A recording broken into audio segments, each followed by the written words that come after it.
నమో శ్రీనివాసాయ నమః. నమో వెంకటేశాయ నమః. అందరికీ నమస్కారం అండి.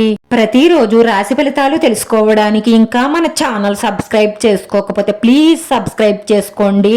లైక్ చేసి మీ పూర్తి సపోర్ట్ మన శ్రీనివాస ఛానల్ కి ఇవ్వండి. ఈ వారం రాశి ఫలితాలలో గోచార్య రీత్యా వృషభ రాశి వారు ఎటువంటి శుభాశుభ ఫలితాలను పొందుతారో తెలుసుకోవడానికి ఈ మన వీడియోని ఎక్కడా స్కిప్ చేయకుండా చివరి వరకు చూడండి. ఈ రోజు మీరు బాగా ఇష్టపడిన ఒక స్త్రీ మిమ్మల్ని మోసం చేసే అవకాశాలు ఉన్నాయి, కాబట్టి మీరు చాలా చాలా జాగ్రత్తగా ఉండండి. వ్యాపారస్తులకు రేపటి రోజున కొన్ని అనవసరము ప్రయాణాలు తప్పవు.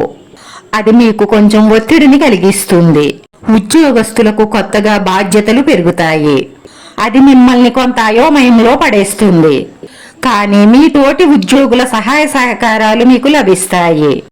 దాని గురించి చింతించవలసిన అవసరం లేదు. ఈ రోజు రాశి ఫలితాల్లో గోచార్య రీత్యా మేషరాశి వారు ఎటువంటి శుభాశుభ ఫలితాలను పొందుతారో తెలుసుకోవడానికి ఈ మన వీడియోని మిస్ అవ్వకుండా చివరి వరకు చూడండి. మీకు వచ్చే ఆలోచనలు మిమ్మల్ని మరింత ఉత్తేజపరిచేలా చేస్తాయి. ఇదే కాకుండా వృత్తి వ్యాపార రీత్యా మీకు కొత్త కొత్త అవకాశాలు వస్తాయి. ఆర్థిక పరంగా మీరు ఇంతవరకు పడుతున్న కష్టాలన్నీ తొలగిపోయే రోజులు వచ్చేసాయనే చెప్పుకోవాలి.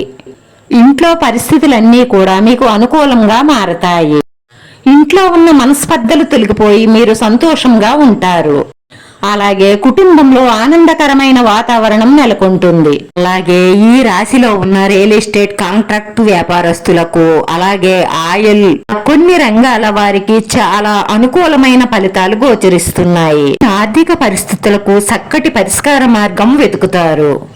అలాగే మీకు అసాధ్యం అనుకున్న పనులు కూడా సులభంగా పూర్తి చేయగలుగుతారు. అంతేకాకుండా మీకే తెలియని ఒక శక్తి మీ నుంచి బయటికి వస్తుంది.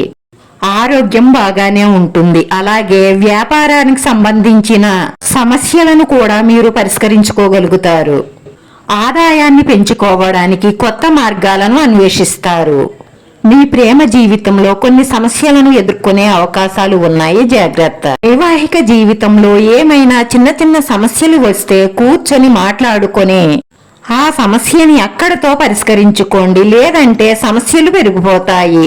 దానివల్ల మీ కుటుంబ సభ్యులందరూ గందరగోళానికి గురి అవ్వవలసి ఉంటుంది. కాబట్టి నిదానంగా మాట్లాడుకునే సమస్యను పరిష్కరించుకోండి.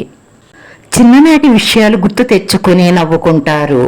ముఖ్యంగా ఈ రాశివారు ఇతరులతో మాట్లాడేటప్పుడు చాలా జాగ్రత్తగా మాట్లాడాలి. ఎందుకంటే కొందరు మీతో తగాదా పెట్టుకోవడానికి ప్రయత్నం చేస్తున్నారు. లేనిపోని సమస్యల్లో తలదూర్చినట్లవుతుంది. అందుకే మీరు మాట్లాడేటప్పుడు ఆచితూచి జాగ్రత్తగా మాట్లాడండి.